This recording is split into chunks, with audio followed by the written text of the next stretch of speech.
ఎవరు చేసే పని వాళ్ళకి గొప్పది. నేను డబ్బింగ్ చెప్తున్నానంటే అది నా పని. రోహిణి పార్లర్ చేస్తుంటే అది తన పని. మీనా కూడా పూల షాపు చేస్తుంది కదా. పైగా మాకంటే మీనాయే గ్రేట్ అని చెప్పాలి. తను ఇంట్లో పని చూసుకుంటూ కూడా పూల షాపు నడుపుతుంది. మేము కేవలం బయటికి వెళ్ళి వర్క్ చేసి మాత్రమే వస్తాము. ఇంట్లో ఏ పని ముట్టుకోము. పాపం మీనా ఇంటి ముందు పూల కొట్టు ఉందనే కదా గడికోసారి మీరు పిలిచి అది చెయ్యి ఇది చెయ్యి అని ఇంట్లో వంట పని అంతా కూడా మీనాయే చేస్తుంది కదా. మీనా మాకంటే డబల్ గ్రేటు. ఏ రోహిణి అని చెప్పాను కానీ ఏ మాట కామాటే చెప్పుకోవాలి. శృతి చెప్పింది నిజమే అని చెప్పి ఇంకా రోహిణి అంటుంది, మీరు ఎన్ని ఏమన్నా కానీ పూలమ్ముకునేదాన్ని పూలమ్ముకునేదే అంటాము. శృతి చూడండి కోటీశ్వరరాలు బిడ్డ. అదే మా రోహిణి అయితే మలేషియా నుంచి వచ్చింది. మీనాకేముంది పూలమ్ముకోవడమే కదా. ఎప్పటికీ పూలమ్ముకుంటూనే ఉండాలి. రోహిణి వాళ్ళ ఆయనకి బిజినెస్ పెట్టేస్తే వాళ్ళు అభివృద్ధి చెందుతారు. ఇంకా రవి రెస్టారెంట్ పెట్టేసుకుంటే వాడు గొప్పవాడైపోతాడు. బాలుగాడు ఎప్పుడు ఆ స్టీరింగ్ తొక్కుకోవడం, ఈ పూలగంప ఎప్పుడు పూలమ్ముకోవడం. ఇంతే వీళ్ళ బ్రతుకు అని చెప్పి ఇంకా ప్రభావతి మాట్లాడేసరికి చాలే ప్రభా, నోటికి ఎంత మాట వస్తే అంత మాట మాట్లాడేడుమా. వాళ్ళు పేదవాళ్ళైతే మాత్రం ఏం పోయింది? పేదవాళ్ళు మనుషులు కాదా నీ దృష్టిలో? మీరేమన్నా కోటీశ్వర్లేంటి? మీ నాన్న ఏమన్నా లక్షలు సంపాదించాడా? అప్పుడు సత్యానికి నిన్ను పెళ్లి చేసింది పైసా కట్నం లేకుండా పెళ్లి చేశారు. ఆ తర్వాత ఏదో నీకు బంగారం ఏదో కొద్ది గొప్ప పాడేశారు. నేనే కదా నీ మెళ్ళ ఉన్న పుస్తెల తాడు నల్లపూసలు చేయించిచ్చింది. పైగా అక్కడ స్థలం కొంటే అదంతా కట్టుకోవడానికి డబ్బులు నేనే కదా ఇచ్చాను. స్థలం మీ నాన్న ఇచ్చాళ్లే, ఏదో చిన్నంత స్థలం. మీ పుట్టింటి వాళ్ళు ఏదో పెద్ద ఏదో చేసినట్టు మీనా వాళ్ళ పుట్టింటి వాళ్ళ గురించి తప్పుగా మాట్లాడతావేంటి?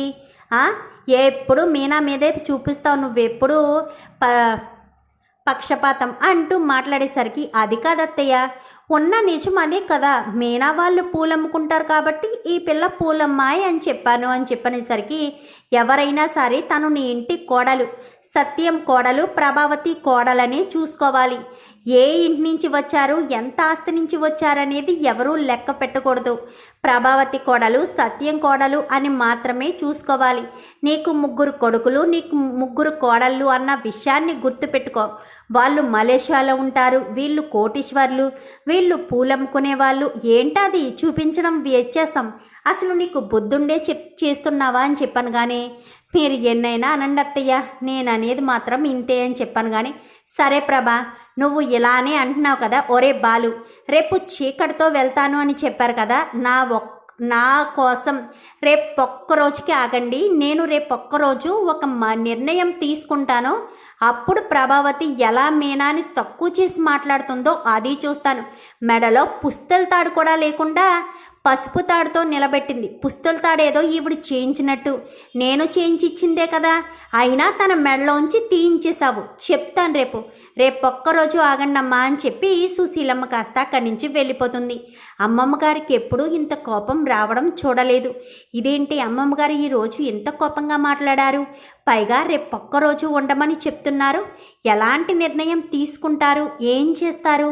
రేపొక్కరోజే కదా, అందరం ఆగి చూద్దాం. రేపు అమ్మమ్మ గారు తన నిర్ణయం చెప్తానన్నారు కదా, ఏం నిర్ణయం చెప్తారో అది చూద్దామని చెప్పి ఇంకా అందరూ ఎవరి గదుల్లోకి వాళ్ళు వెళ్ళి పడుకుంటారు. ఇంకా మీనా బాలు బయట కూర్చుంటారు. ఏంటండి అలా బాధగా ఉన్నారు అని చెప్పాను కానీ ఈరోజు మా అమ్మ ప్రేమగా నాతో మాట్లాడింది మీద. అమ్మ ప్రేమ కోసం నేను ఎప్పుడూ ఎదురు చూడడమే.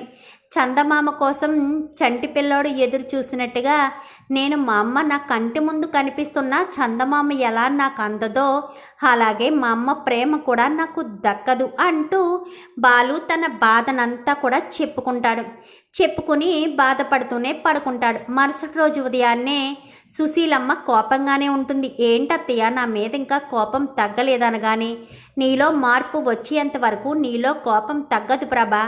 నేను తీసుకున్న ఈ నిర్ణయంతో నీలో ఖచ్చితంగా మార్పు వస్తుంది చూడు అని చెప్పి ఇంకా సాయంత్రం 5 గంటలకి నిర్ణయం చెప్తానని సుశీలమ్మ కొంచెం ఎడబంగానే ఉంటుంది. ఏమైందో మా అమ్మ ఈరోజు చాలా బాధగా ఉంది.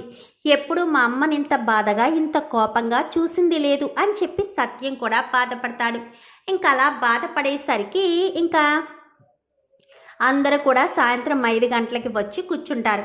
కూర్చునేసరికి చెప్పమ్మమ్మ దేని గురించి మీరు నిర్ణయం తీసుకుంటానన్నారు అని చెప్పాను. కానీ ఒసే చంద్రి ఎలా రావే అని చెప్పాను. కానీ చెప్పండి అమ్మా అనగానే నా గదిలో బీరువాలో ఒక కవర్ పెట్టాను, ఆ కవర్ తీసుకురాను. కానీ సరేనమ్మా అని చెప్పి చంద్రి కాస్త గదిలోకి వెళ్ళి బీరువా ఓపెన్ చేసి కవర్ ఉంటుంది, కవర్ తీసుకొస్తుంది. చాలా బరువుగా ఉందమ్మా అని చెప్పాను. కానీ అవును బరువుగానే ఉంటుందని చెప్పి నగల నుంచి కవర్లోంచి అయితే ఒక నగల బాక్స్ తీస్తుంది. నగల బాక్స్ నిండా కూడా నగలుంటాయి. అమ్మ మీనా ఎలా రా అని చెప్పి మీనా చేతిలో ఆ నగల బాక్స్ పెట్టేసరికి ఒక్కసారిగా ప్రభావతి షాక్ అయిపోతుంది.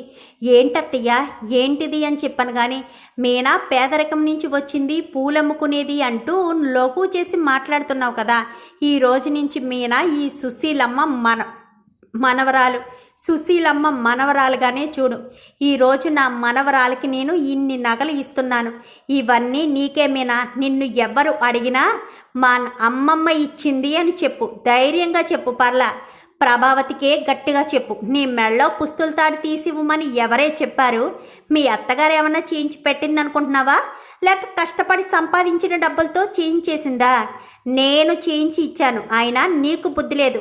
మీ అత్తగారు ఏదో నోటుకొచ్చినట్టల్లా మాట్లాడిందని నీకు ఇష్టం వచ్చినట్టు చేస్తున్నావా? బాలుగాన్ని నేను పెంచాను కాబట్టి నువ్వు నాకు కోడల్లాంటి దానివే, అర్థమవుతుందా? ఇంకొకసారి మీ అత్తగారు ఏమడిగినా, ఇందులో ఇది ఎవరు ఏం చేసినా కానీ నాకు వెంటనే ఫోన్ కొట్టు, నిమిషాల్లో వస్తాను.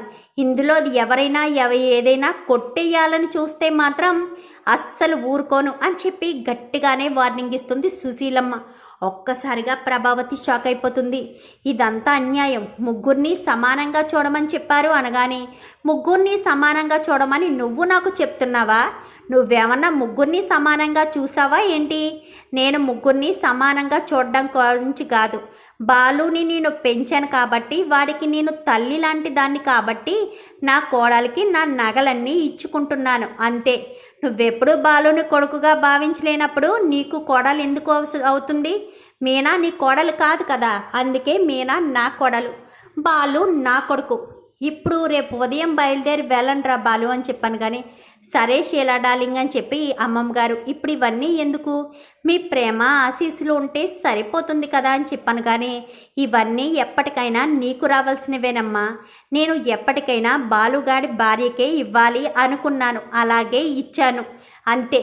ఇంకా నీ దగ్గర నుంచి ఎవరు లాక్కునే వాళ్ళే లేరు, తీసుకునే హక్కు అధికారం కూడా ఎవరూ లేరు.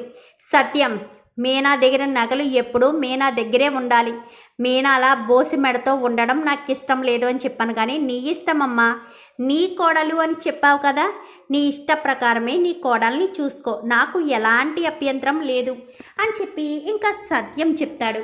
ప్రభావతి, రోహిణి, మనోజ్ ఒక్కసారిగా స్టన్ అయిపోతారు. ఇదేంటిది, నగలన్నీ ఇచ్చేసింది, ఏం మాకు కొన్ని ఇవ్వచ్చు కదా, మేము పెట్టుకుంటాం కదా, లేనిపోని ఆర్పాటాలు చూపించి మేమేమో ఉత్తి మెడతో తిరుగుతుంటే ఈవిడ గారికి మాత్రం నగలన్నీ ఇచ్చేసిందా అనుకుంటూ ఇంకా రోహిణి లోపల తిట్టుకుంటూ ఉంటుంది. అనవసరంగా దీన్ని పూలు అమ్ముకునేదాన్ని అది ఇది అన్నానేమో, అలా అనకుండా ఉన్నా బాగున్ను, ఈ నగలన్నీ కూడా ఈవిడ దగ్గరే ఉన్ను, ఎప్పటికొకప్పటికి ఈవిడి పుట్టుకోమంటే నగలన్నీ నా చేతికే వచ్చును, నాకే నోటు దురుసు ఎక్కువ, నేను అనడం వల్లే మీనా చేతికి నగలు వెళ్ళాయి, లేదంటే నగలన్నీ నాకే వచ్చుండేవి అని చెప్పి ఇంకా ప్రభావతి కాస్త అనుకుంటూనే లోపలికి వెళ్ళిపోతుంది. ఏంటి ప్రభా, అనవసరంగా అన్నాను, అనకుండా ఉంటే మా అమ్మ పోతే నగలన్నీ మనకే వచ్చేవి అని ఆలోచించుకుంటున్నావు కదా, చాలా స్వార్థమేనిది, నీలాంటి స్వార్థపరురాలు నాకు భారీగా ఎలా దక్కిందో నాకే అర్థం కావట్లేదు, నిన్ను చూసి పెళ్లి చేసేసుకున్నాను, కానీ ఒక్క క్షణం ఆలోచించుంటే బాగుండేదేమో అని ఇప్పుడు అనిపిస్తుంది అని చెప్పి సత్యం కాస్త చిచ్చి, నీలో ఎప్పటికీ మార్పు రాదు, మా అమ్మాయే పోవాలని కోరుకుంటావా, అసలు నువ్వు మనిషివేనా అంటూ అసహించుకుని అక్కడి నుంచి కాస్త సత్యం వెళ్ళిపోతాడు.